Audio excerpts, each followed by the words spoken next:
You've been paying the wrong girl. Roland Beckett had crossed that lobby 10,000 times and had never once been stopped in it. He stopped now. The child standing in front of him came up to somewhere below his ribs. 2 thick plaits, a school sweatshirt with the sleeves hanging past her wrists. She had her hands folded together in front of her the way children do when they have practiced something, and she was standing directly in his path, close enough that he would have had to step around her. "I'm sorry," he said. "You've got the wrong person. You're Roland Beckett." "I am, but whatever this is about, there's an office upstairs, and there's somebody in it whose actual job—" "You've been paying the wrong girl," she said again. Exactly the same. Not louder, not smaller, just again, as though the first one had been a rehearsal and this was the take. Behind her, the caterers were carrying trays through to the hall, and somebody was tapping a microphone, and the whole building smelled of lilies and warm bread. He had 38 minutes. Through the double doors, he could see the top of the easel, still draped. 2 of the security staff had started moving. He watched Devon clock her, clock that she was 9, and slow right down the way a decent man does. "It's all right," Roland said, and put his hand out flat, and Devon stopped where he was. Then he crouched. He was too big to crouch elegantly, and he did it anyway, because standing over her felt like something he would think about later. "What's your name?" "You have to say you're listening first." "I'm listening." "Say it like you mean it, please." He looked at her properly. She had not blinked in some time, and her chin was doing the small, hard thing a chin does when its owner has decided not to cry in front of anybody. "I'm listening," he said. "There's a road," she said, "that goes along by the reservoir, and it floods where it dips, and there's no light on that part. You went off it in the night, in the winter." She said it in order, like a list she had been handed. "A man stopped his van and went in after you and got your door open, and he got you out onto the bank, and then you shouted about your bag." The lobby went on being loud around them. Roland Beckett could hear his own pulse in his ears, which was a thing he had not experienced since he was 30 years old and very cold. "Who told you that?" "My mother." "How does your mother—" "Because it was her husband," the child said. "It was on the seat and you shouted about it, so he went back in for it, and he didn't come up." Nobody had ever printed the bag. There had been 3 lines in a regional paper about a man drowned assisting at a road accident, and the paper had got the road wrong and the family had asked for nothing. The bag was the thing Roland had never said out loud to another living person in 9 years. Not to his father before he died. Not to the woman he had been married to for 4 of them. It had held a lease, 2 contracts and a phone charger, and he had screamed about it into the dark with the water coming over the tops of his shoes. "What's your name?" It did not come out as a question. "Odessa Rhone." He stood up. He did it slowly, because the floor did not feel entirely reliable. 9 years ago he had written a promise out by hand at a kitchen table, because he had been too young and too wrecked to know that promises were supposed to go through people. School, doctors, a sum every month to the mother, for as long as the foundation stood. He had signed it. He had not been able to make himself go to that house. He had got as far as the end of the road twice and turned the car around. So he had sent Vivienne, and Vivienne had come back and said it was all in hand. And it had been. For 9 years it had been beautifully, completely in hand. He looked past Odessa Rhone at the wall behind her. They had put the portraits up that afternoon, in a row along the left-hand side, each one under a small brass plate. The largest was in the middle where the light was best. The plate under it said, "The Rhone Legacy Scholar," and in the frame above it there was a girl of about 9 in a green dress with her hair done, smiling at somebody just off to the left of the camera. It was not the child in front of him. "Odessa," he said. "Who is that?" She did not turn round. She had been sitting on the bench opposite that photograph since 2 o'clock in the afternoon, and she did not need to look at it again. "I was going to ask you," she said. Through the double doors somebody laughed, and a glass rang against another glass, and the microphone came on properly with a soft thump. 200 people were arriving to watch him present that scholarship, in person for the first time in 9 years, because the trustees had insisted on it, and Vivienne had spent 4 months trying to talk them out of it. "If you already want to know who that girl in the photograph is, do me a favor before I go on. Hit the like button and leave me a comment telling me where in the world you are watching from, because I read every single one and I love knowing where you all are. Share this with somebody who needs a story tonight. And subscribe, so you are here when I tell you the next one. No. 4 hours earlier. The keys were on the chipped saucer by the door, which was the whole trouble with them. Odessa Rhone had a system, and the system was the saucer, and it worked except on the mornings when she came off a double and slept in her coat. She had gone out at 1:30 with her badge and her bus pass and no keys at all, and she would not think about them again until the end of her shift. Odessa found them at 2. She knew exactly what they were. She knew the shape of her mother's evening the way other children know a bus timetable, the agency badge on the blue lanyard, the loading bay door round the back on Sumner Street, the cart, the 4th floor, the 6th floor, the long corridor with the carpet that shows everything. She knew the rule too. The rule was that Odessa did not go into that building, and if she ever had to, she went to the loading bay and waited by the bins where the light was, and she did not go through the front. She had never once broken it. She took the keys and got the bus. The front of the Beckett Foundation building is glass from the pavement to 4 stories up, and on a bright winter afternoon you cannot see into it at all. You can only see the street behind you, and yourself, small, standing on it. Odessa had walked past that glass perhaps 200 times and had never been inside. She went round to Sumner Street the way she was supposed to. The loading bay was propped open with a fire extinguisher, and there were men bringing flowers in, and one of them told her, not unkindly, that she couldn't stand about there today, love, not with the dinner on. So she went back round to the front, because there was nowhere else to go, and the doors opened for her the way they open for everybody. Inside it was warm, and it smelled of lilies. They were putting up a wall of photographs along the left-hand side, on a long, temporary frame with a cloth skirt. A man on a stepladder was working down the row with a spirit level, taking his time over each one. Under every photograph was a brass plate on a little wooden block, and on every plate there was a name. Odessa read them the way she read everything, all the way through, in order. The 4th one along said the Rhone Legacy Scholar. She stood in front of it for a long time. Rhone is not a common name. Odessa had been through the register at 3 schools and had never once shared it with anybody.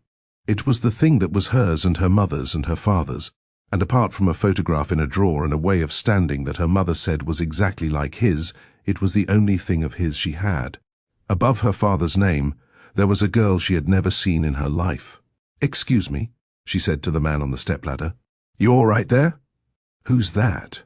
He looked down at the photograph, then back at his level. "That's the scholar, Rhone Scholarship. She's the one they're presenting tonight. She's had it years, that one. Coming in herself this time, apparently. Big fuss about it." He tapped the frame gently with one finger to square it up. "Family name, that. Goes back a long way, they reckon." "Whose family?" "Theirs," he said, and tipped his chin at the whole building, meaning the Becketts, meaning the money, meaning all of it, and went back to work. Odessa said thank you, because she had been raised properly. Then she walked across the lobby, sat down on the bench opposite, and did not move again for 4 hours. Nobody asked her to leave. That is the thing about a building like that on a night like that. Everybody assumed she belonged to somebody else. She thought about going home and telling her mother. She thought about it for the better part of an hour and then put it away, because she knew precisely what her mother would do, which was nothing, carefully and immediately, the way she did with anything that might cost them the job. So Odessa sat and worked on the problem instead. The problem was that she would get 1 sentence. She understood that completely, in the way children understand the mechanics of adults without being able to explain them. A man in a dinner jacket crossing his own building would give her 1 sentence, and if it was a question he would answer it and keep walking, and if it was about money he would hand her to somebody, and if it was long he would stop hearing it halfway through. Short, about him, impossible to walk past.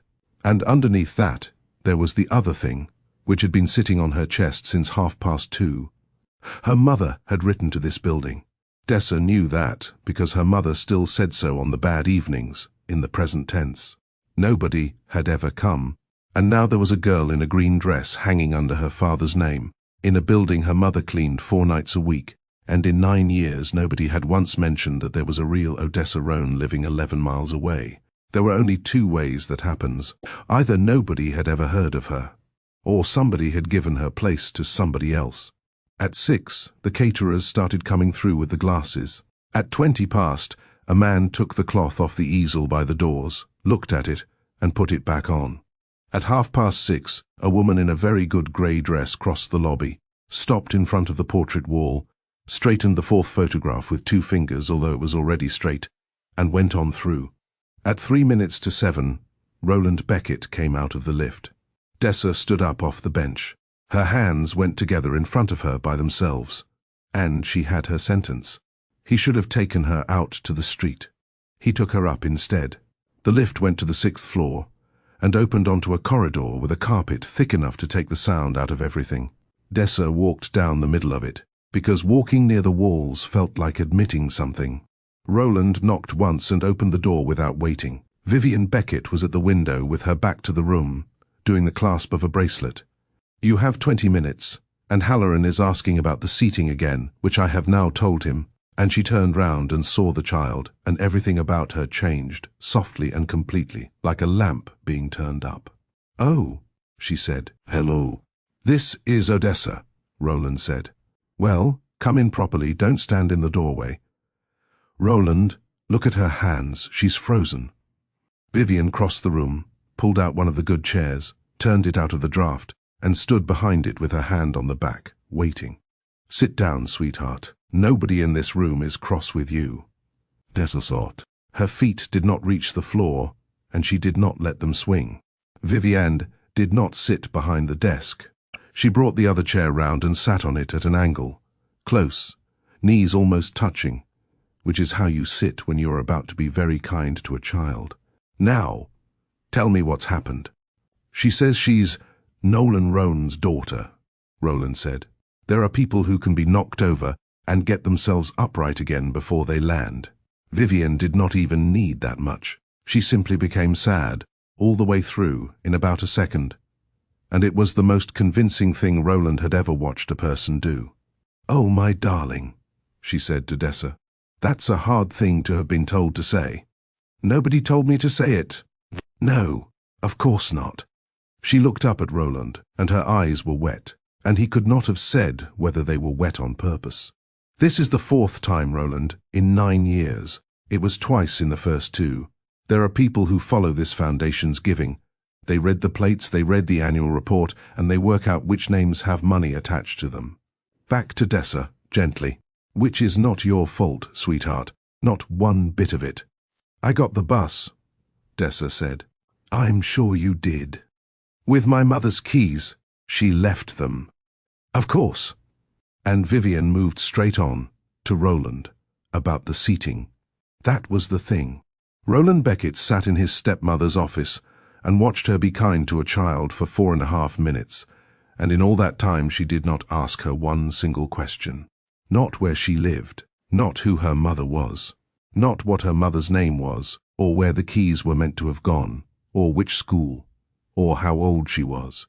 Nothing that could be checked. Nothing that could come back. She had been briefed by no one, and she was not curious about any of it. "Odessa," Roland said, "how old are you?" "No, you." "And your mother's name?" "Horrible." "Maribel Rhone," he said, and he said it to the room rather than to the child, and he watched his stepmother's hands, which were perfectly still on her knee, and which stayed perfectly still. "Roland," Vivian said, "you have a room downstairs." "I know what I've got downstairs." "Then let me get this young lady home, and we will look at every bit of it on Monday morning with the file open in front of us. All of it.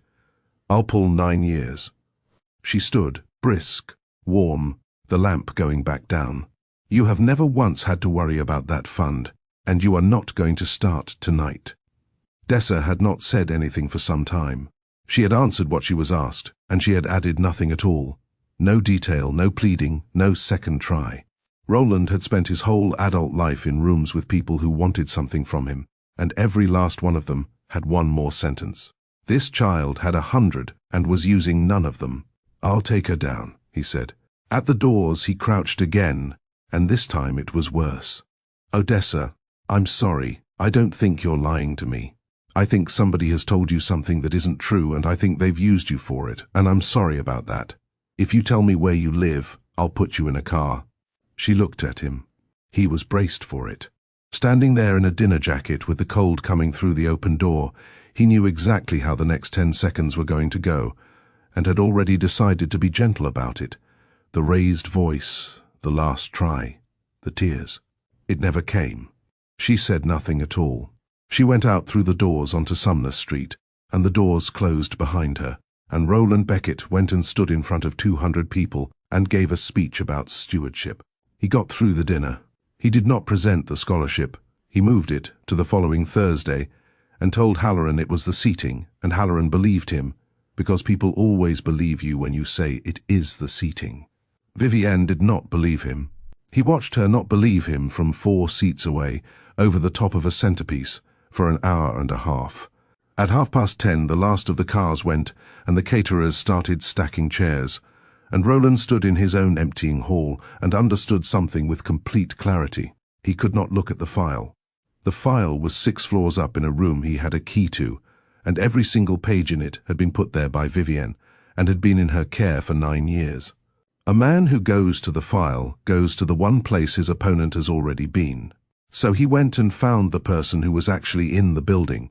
He asked the man at the desk who cleaned it. "The agency," the man said. Roland asked which agency, and the man had to look it up.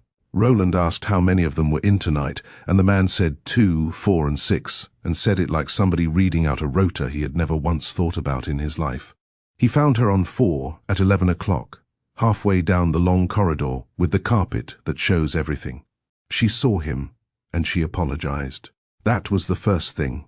Before he had said a word, a man she had never met walking towards her at 11 at night in his own building, she took one hand off the cart and said, "Sorry, sir, I'll get out your way," and pulled it in tight against the wall to let him past. "Lord Maribel Rhone." She stopped. She did not look frightened, exactly. She looked like somebody working out what this was going to cost. "Yes. My name is Roland Beckett. I know who you are, sir. Your daughter came to see me this evening." Maribel Rhone put both hands on the handle of the cart and held on to it. "She's 9, she said. Whatever she's said to you, she's 9, and she doesn't understand what she's doing, and it's my fault. I've talked about it in front of her." It came out fast and flat and rehearsed, and he realized she had been rehearsing it since about 9:30, when Dessa had telephoned her. "I'll speak to her tonight. It won't happen again. Please don't call the agency." "Mrs. Rhone, please don't call the agency." "I'm not going to call the agency." "They don't have to give a reason," she said. "That's the bit people don't know.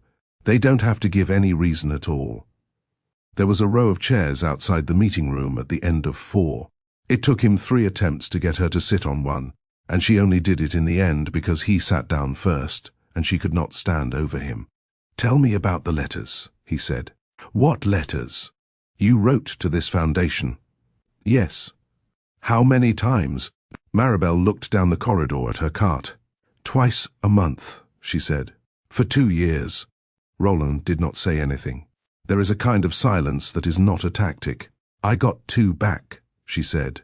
"One in the March, the first year, and one 2 years after that, and it was the same letter. Word for word the same, only the date was different. I checked. I put them on the table next to each other, and I checked because I thought I'd—" She stopped and started again. "I thought I'd got muddled. Do you remember what it said? I can say it to you now. Please." She said it to the corridor rather than to him. 3 sentences. He had heard the shape of them 1,000 times in his life and had never once been on this end of it. An acknowledgement of your correspondence, a regret that the fund is unable to assist in the circumstances described, and a wish that things improve for you and your family. "That's it," she said. "That's the whole of it." "When did you stop?" "When Dessa started school. I thought, she's going to be able to read them one of these days off the table." She smoothed the front of her tabard with the flat of her hand once and made herself stop. "She doesn't know I stopped. She thinks I still write. I've never told her that." Roland Beckett sat in a corridor on the 4th floor of a building with his father's name on it and asked 2 more questions. "Where do you live, Mrs. Rhone?" She told him. It was 11 miles.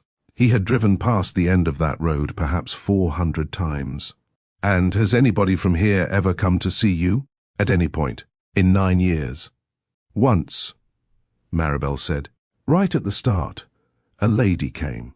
She sat in my kitchen and she was lovely to me, and she had a cup of tea and she asked me all about Nolan, and she wrote things down." She looked at him. "And then nothing. Not one thing. Ever again."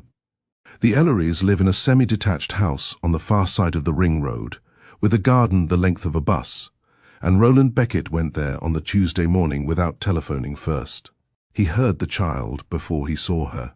The front door was open onto the hall because a man was doing something to the hinges, and from the top of the stairs a voice was going, "And I would like to thank the trustees and Mr. Beckett and—" "No, hang on. And the trustees and Mr. Beckett and everybody who—" "You've put the trustees in twice," Roland said. Margot Ellery stopped on the 4th stair from the bottom and looked at him over the banister with the frank interest of a child who has been told a great many times that she is charming and has never once had cause to doubt it. "I know," she said. "It's a really bad speech." "Whose is it?" "Mine. Half of it's off the internet." She came down the rest of the way. 9 years old, school skirt, odd socks, a sheet of paper in both hands covered in crossings out. "Are you him?" "I'm him." "You're taller than the picture." The man with the screwdriver got up off the floor and shook his hand and could not stop shaking it. Curtis Ellery drove a delivery route and had done for 22 years, and he had a way of saying thank you that made Roland want to leave the room. They gave him tea in the good mugs. Margot showed him the dress, which was hanging on the back of the door in a clear bag, green with a collar, and she was extremely pleased with it and slightly embarrassed about being pleased with it. She told him about the shoes, which pinched. She told him she had never been to a proper dinner and that she had been practicing holding a glass. "She's been up since 5:30 every day this week," Curtis said. "Learning that speech, Dad." "Well, you have." Roland sat down on the arm of a chair so that he was not above her. "Margot, can I ask you about the scholarship?" "Yes." "What's it called? The whole name?" "The Rhone Legacy Scholarship." She said it the way you say a thing you have said at 4 prize evenings. "Do you know what Rhone is?" "It's a name." "Whose?" She thought about it. She thought about it properly, which was the worst part. She went and looked for it, in the place where she kept things she had been told, and there was nothing there at all, and she came back with her hands empty and no idea that this mattered to anybody. "It's just the name of it," she said, "like a school." And then, because she was 9 and helpful, "Is it your family?" Roland found that he could not answer a 9-year-old's question. "How long have you had it, love?" He asked Curtis when she had gone back up for the shoes. "Since before us." Curtis put his mug down. "That's the thing of it. She came with it, if you follow me. We'd been on the list 4 years and we'd been turned down twice. You get told it's the house or it's the income, and it's always the income. And then the lady from your foundation rang and said, 'There's a little one with a bursary, attached, education and medical, all the way through. And would we consider her?'" He rubbed the back of his neck. "She was 13 months old. Mr. Beckett, we could not have afforded her. That's just a fact, and I don't mind saying it in my own kitchen. She is ours because of that money." Upstairs, a 9-year-old was walking up and down in shoes that pinched, saying the word privilege out loud 4 times. There it was. Roland Beckett had come out here with a thin, ugly hope that he would find a child who knew exactly what she was standing on. What he had instead was a girl with odd socks and a bad speech, who had been handed a dead man's name at 4 months old the way you are handed a blanket, and a father who had thanked him 11 times in 40 minutes for the thing that had been done to somebody else. There was no version of setting this right that did not go through her. "Mr. Beckett," Curtis said at the door, "can I ask, is everything all right? Only Mrs. Beckett phoned last night. She wanted to know had anyone been out to see us." "When was that?" "About 10. Roland drove back in along the ring road and did not put the radio on. He went to her office on the Wednesday and shut the door behind him, which he had not done in 9 years. "A lady came to Maribel Rhone's kitchen," he said. "Once, right at the start. She had a cup of tea, and she asked all about Nolan, and she wrote things down, and then nobody from this foundation ever went back. Vivian did not deny it. That was the moment he understood how far out of his depth he had been for 9 years. She did not deny a single word of it. Yes, she said, that was me. You told me they'd moved. I told you it was in hand. She set her pen down and squared it to the edge of the blotter. Roland, you were 30. You could not get to the end of that road. You turned the car round twice. You told me so yourself in this room. You asked me to go and I went. And came back with a different child. I came back with a child who had nobody, Vivian said. That is not the same sentence. It is exactly the same sentence. No. She looked up at him, and she was not angry, and there was no shame in it anywhere, and that was the part he would not be able to describe to anybody afterwards. I sat in that kitchen for 40 minutes with a 25-year-old widow and a baby on her hip, and I watched you in my head walking into it, and I knew what you would do, because I have known you since you were 11. You would have moved them. In. Not that year. By the Christmas after. A young woman with a claim on your conscience for the rest of your life, and a daughter in the family. Photograph. And every solicitor in this city looking at the Beckett estate and licking his lips. She wanted her husband back. She wrote for 2 years. I know she wrote, Vivian said. I answered. The radiator ticked. Somewhere below them, a lift went down. You're going to tell the trustees on Thursday, Roland said. I am not going to tell the trustees anything. She picked her pen back up. You may do as you like, my love, but you will be standing in front of 200 people explaining that the Beckett Foundation has spent 9 years funding a child it never checked, and that the man whose name is on the door signed the promise and never once got out of the car. That is the story, Roland. That is the only story there is. And there is a little girl in a green dress at the end of it who will find out on a Thursday what she is. He got as far as the door. Her name is Margot, he said. I know her name, Vivian said. I chose it. The call to Maribel came at 6 o'clock on the Thursday, 2 hours before the dinner. She was in the changing room at the back of the ground floor pulling her tabard over her head when her phone went, and it was Noreen from the agency, who was decent, and who had never once had to make this call to her in 4 years. Maribel listened. She said yes. Twice. She said she understood.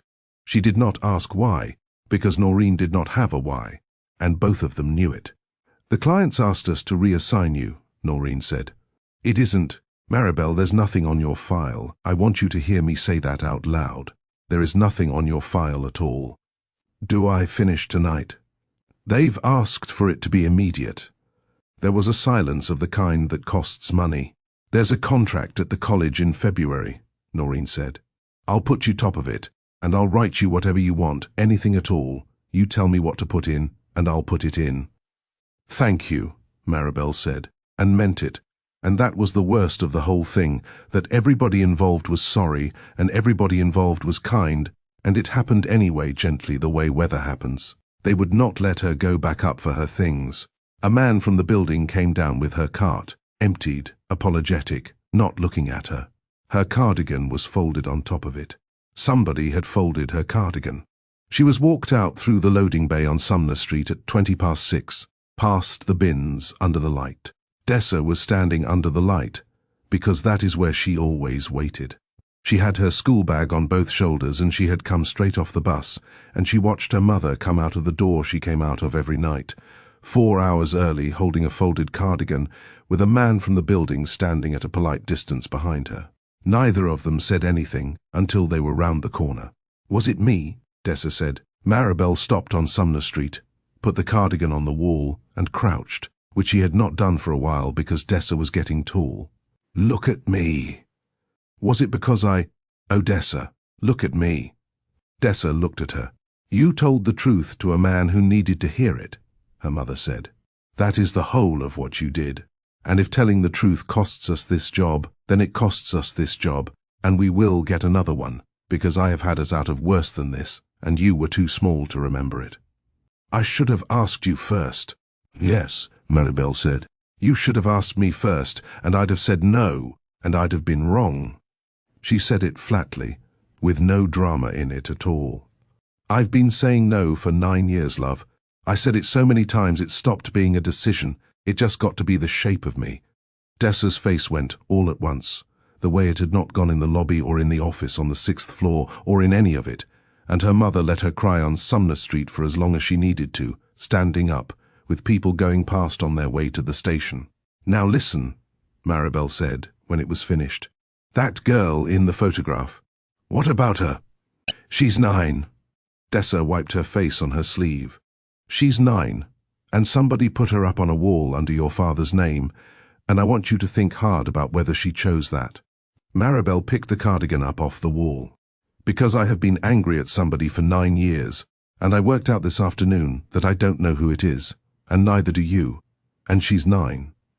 At 6:30, a telephone rang in a car on the ring road, and a man from the building told Roland Beckett, in the voice of somebody passing on a routine staffing matter, that the agency cleaner had been reassigned at the client's request, effective immediately, per Mrs. Beckett's office.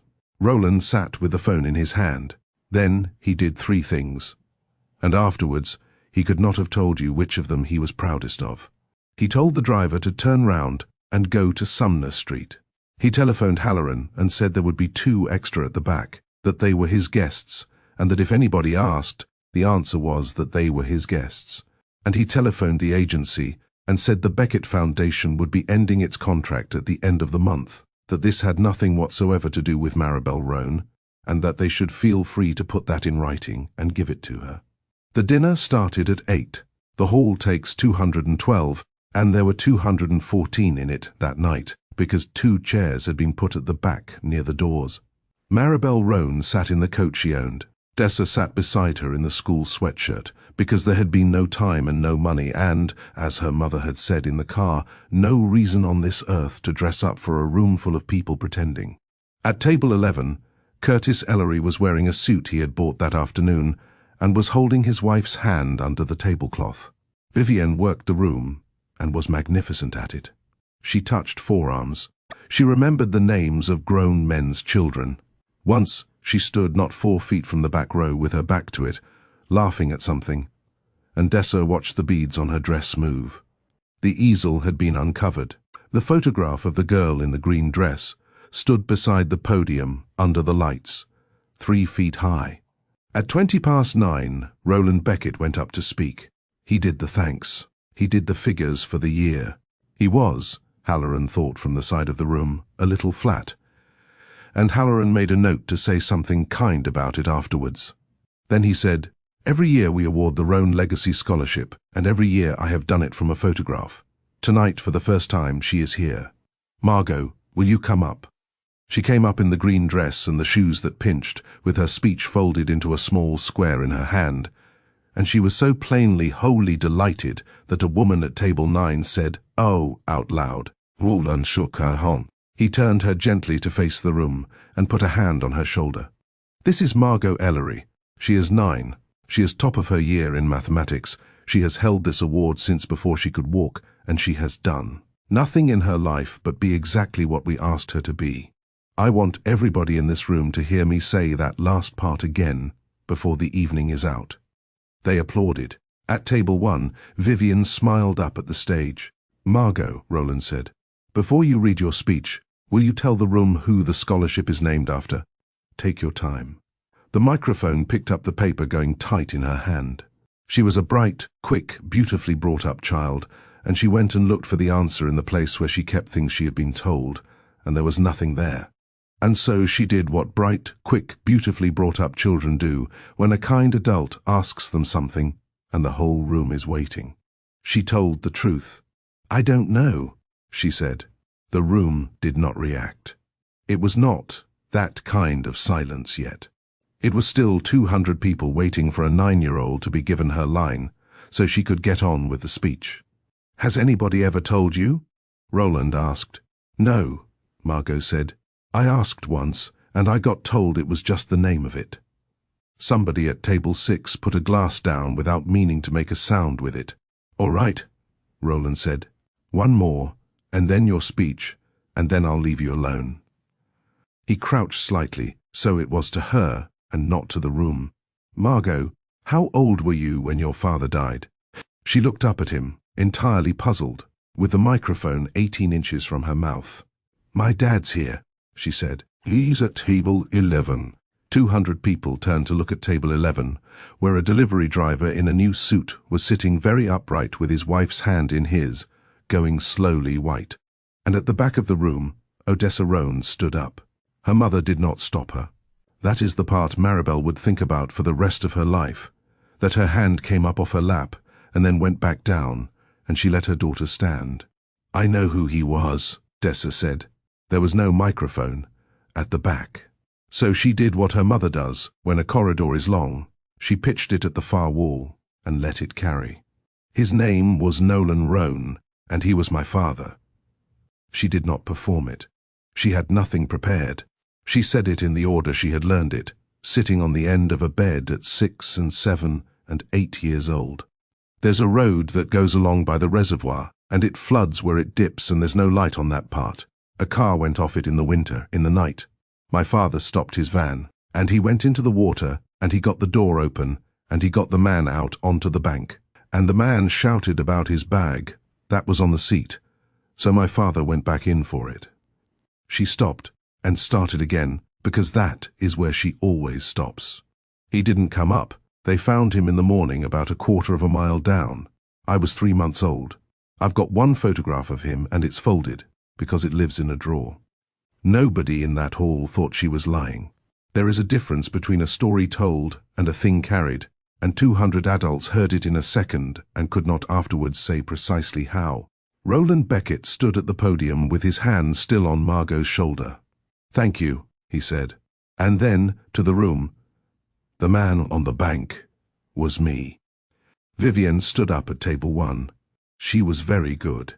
She did not stammer, and she did not reach for a chair. She simply stood and turned so that the whole room had her, and spoke as though she had been waiting 9 years for somebody to finally ask. "Everything the child has said is true," she said, "and I am the one who did it, so let us have it done properly rather than in installments." Halloran Hoff rose.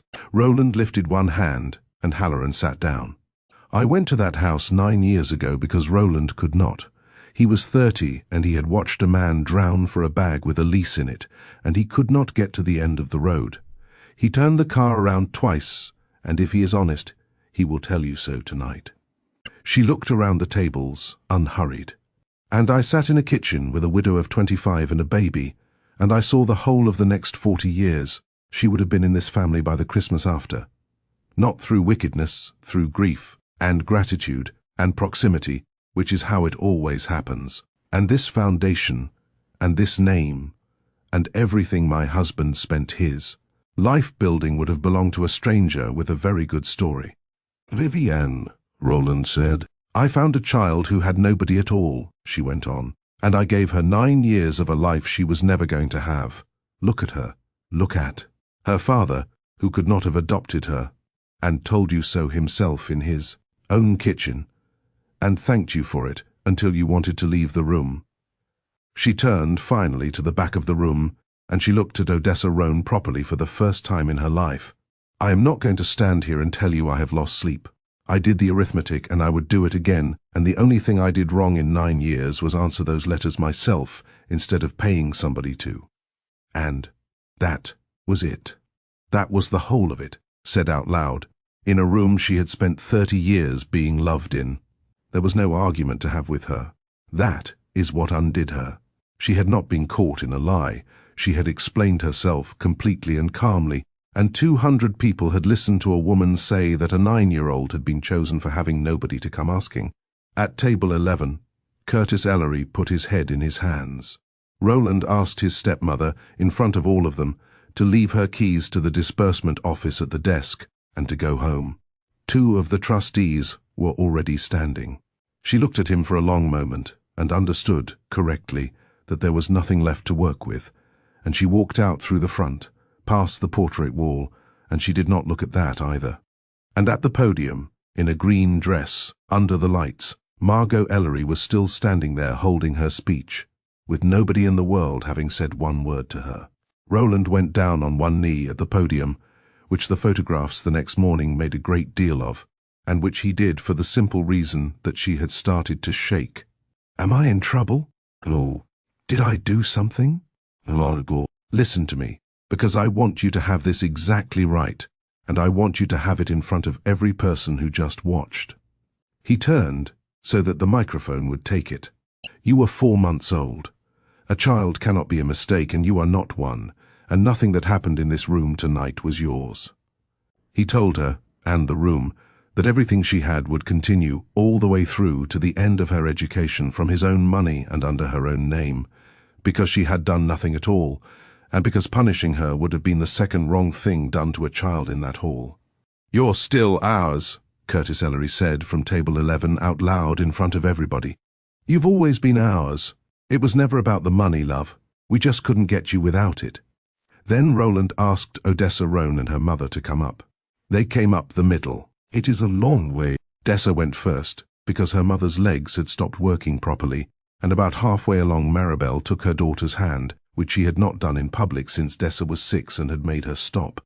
What Roland Beckett said at that podium, he said out loud, from that podium, when he could have said it in an office on Monday. He chose the room on purpose. He said that 9 years ago he had written a promise by hand at a kitchen table and signed it, the child's schooling, her medical care, and a monthly sum to her mother, for as long as the foundation stood. He said that he had never once looked at it again. He said that the whole of it would be restored, backdated to the day it was signed with interest, and that nobody in the room should applaud, because it was not generosity. It was arrears. Then he said the last of it, and it was the only part Maribel heard properly. "Mrs. Rhone, your husband's name was Nolan Rhone. He went back into that water for a bag with a lease in it, 2 contracts and a phone charger. It was not worth anything. At all. I want that said in this room, tonight, because for 9 years, the only person who has said his name out loud has been you to a child on the end of a bed." Afterwards, when most of them had gone, 5 of them stood in the lobby in front of the portrait wall. Dessa took the photograph out of her sweatshirt pocket. It had been folded into quarters so long that the creases had gone pale, and in it, a young man stood beside a van with his arms folded, squinting, caught halfway through saying something. Roland opened the frame. He took out the picture of Margot in the green dress and handed it to her to hold, and he put Nolan Rhone in the frame instead, and it was much too small for it, and it sat crooked against the mount. "It doesn't fit," Dessa said. "We'll get one made." "It's crooked." "Here," Margot said, and reached up, and the 2 of them straightened it together and stood back, and it was still crooked. Nobody moved it again. A promise you never look at is not a promise. It is a payment, and the person who volunteers to do your looking for you is the person you ought to be watching. Roland Beckett did not fail that family out of cruelty. He failed them by not being able to drive to the end of a road, and by letting somebody with a warm voice do it instead, and by never once asking again for 9 years. It took a 9-year-old with 1 sentence and no idea whether it would work to make a grown man look. Be the one who asks the question out loud, especially when the room is full. If this story moved you tonight, I would be grateful if you would like it, and tell me in the comments where in the world you are watching from, because I read them all, and it genuinely makes my week. Share it with somebody who needs to hear that speaking up is worth it. And subscribe, so you are with me for the next one. I have got a good one coming. This video is a work of fiction created with the assistance of artificial intelligence. All characters, events, and situations are not real and do not represent any actual people or true stories. The content is intended for storytelling and emotional illustration only.